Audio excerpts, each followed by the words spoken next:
तिथे परवानगी दिलीच नाही. ते म्हणले काय गरज नाही तुम्हाला शाळा आहे म्हणलं काय. आणि नेमकी पाऊस पडली हा ना शाळा चालू हा ना प्रॉब्लेम झाला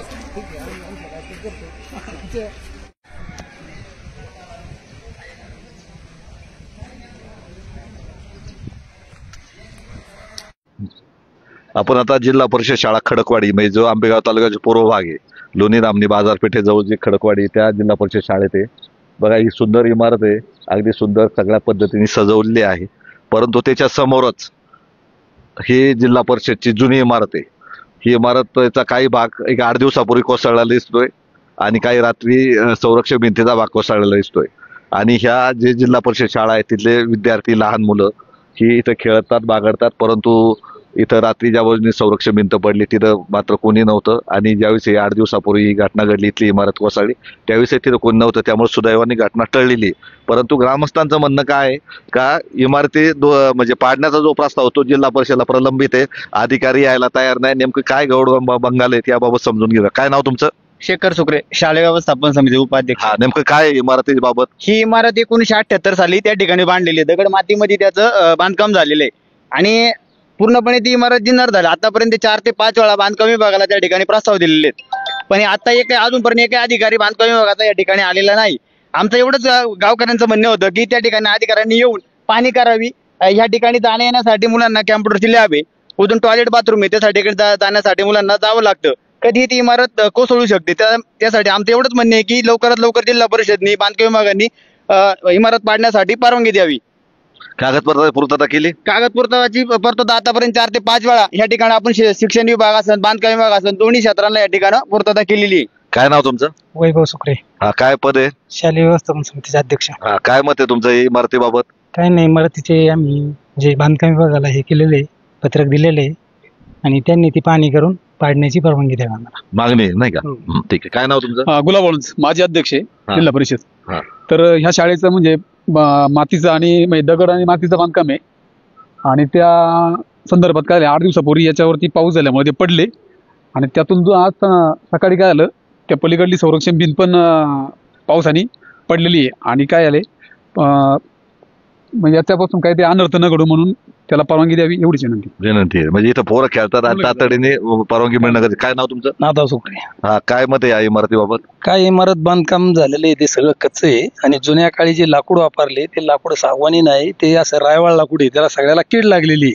कीड लागल्यामुळे ते आता सगळं किडीने खाल्ले, वासं मोडल्यात, कौलं पडत्यात. त्यामुळे मुलांना काही धोका होऊ नये त्याच्याकरता शासनाने धोका व्हायच्या त्याचं हे करावा. धोका झाल्यानंतर परवानगी देऊ नये, आधीच करावा, एवढंच म्हणणं आहे. काय मत आहे तुमचं? काय विद्यार्थी म्हणून तुम्ही इथं शिकलेत का शाळेत? आता आम्ही इथं पहिलीला होतो. हे जी खोली पडलेली तिथं आम्ही इयत्ता पहिलीच्या वर्गात शिकत होतो. ज्या जिल्हा परिषद शाळेने अनेक विद्यार्थी अधिकारी पोलीस अनेक क्षेत्रामध्ये अनेक उच्च पदावर त्या ठिकाणी विद्यार्थी पोहोचले. ती इमारत आज जर पडलेली आहे, इथून पुढल्या विद्यार्थ्यांना शिक्षणासाठी एक सुसज्ज इमारत ही जीर्ण झालेली इमारत पाडून एक सुसज्ज इमारत उभी राहावी हीच ग्रामस्थांची विद्यार्थ्यांनी सर्व इच्छा आहे. ठीक आहे. काय नाव तुमचं? दिलीप डोके, माजी अध्यक्ष शालेय व्यवस्थापन समिती. तुम्ही प्रस्ताव दिला का तुमच्या काळात? हो, प्रस्ताव किती वर्ष झाली? 3 वर्ष झाली. मग प्रस्ताव दिला तर अजूनही काही यश आहे ना? काही यश आलेलं नाही. आम्ही प्रस्ताव दिला होता, मोडकळी झालेली ना शाळा जास्त दिवसाची झाल्यामुळे. 1978 सालचं बांधकाम असल्यामुळे ते जीर्ण झालेले, त्याला लवकरात लवकर परवानगी मिळावी अशी विनंती. काय मत? नाव तुमचं? रखमा डोके. काय मत आहे या इमारतीबाबत? लवकर परवानगी मिळाली पाहिजे ना? ग्रामस्थांची सगळ्यांची तीच इच्छा आहे की वेळेत झाली पाहिजे, काही हानी होत नाही याच्या आधी झाली पाहिजे. मुलं खेळतायत, शाळा जवळच आहे आणि हिचं काम लवकर व्हावं एवढी सर्वांची इच्छा आहे. बघा बरोबर आहे. आता आपण काय करू, जे कॉम्प्युटर लॅब आहे तिथं जाऊया आणि तिथं पाण्याची टाकी आहे. म्हणजे विद्यार्थी समजा इथं कॉम्प्युटर लॅब मध्ये येतात आणि पाण्याची टाकी आहे तर तिथं बघूया नेमकं काय झाले. कारण ही इमारत पडल्यास दिसते, कारण वावर विद्यार्थ्यांचा या भागात जास्त असतो. ही पाण्याची टाकी आहे आणि मागच्या बाजूला एक कॉम्प्युटर रूम आहे आणि सुसज्ज आहे. त्यामुळे विद्यार्थी लहान इथं बागडतात. आणि आता आपण जी संरक्षक भिंत रात्री जी पडली त्या ठिकाणी जाऊया, नेमकं काय झाले समजून घेऊया. कारण अशा घटना होऊ नये यासाठी प्रशासनाने सुद्धा उपाययोजना करणं गरजेचं आहे. परंतु घटना घडल्यानंतर अशा पद्धतीने प्रशासन जागं व्हायला नको अशी अपेक्षाही ग्रामस्थांनी व्यक्त केली. आता बघा इथं रात्री जो पाऊस झाला तो पावसामुळे संरक्षक भिंत पडल्याचं दिसून येते. बघा ही भिंत पडली आणि इथं स्वच्छतागृह आहे. समजा इथं सुदैवाने जर स्वच्छतागृहात मुलं असतील किंवा ही भिंत पडली असती तर घटना घडली नसती या संदर्भातही विचार होणं गरजेचं आहे. बघा आता ही इमारत आहे, इथं बघा कशा पद्धतीने आता ग्रामस्थ हे करतात, सिमेंट निघतंय, दगड निखळण्याच्या मार्गावर सुद्धा आहे आणि अशा पद्धतीने केव्हाही इमारत कोसळू शकते. आणि स्वच्छतागृह, पिण्याच्या पाण्याची टाकी ह्याच बाजूला आहे, त्यामुळे दुर्घटना होण्याच्या अगोदर शासनाने उपाययोजना करणे गरजेचं आहे. आणि जी ग्रामस्थांची किंवा शाळा व्यवस्थापन समितीची मागणी आहे का तातडीने यांना परवानगी दिली पाहिजे, परंतु परवानगी मिळायला काय अडचण आहे काही लक्षात येणं.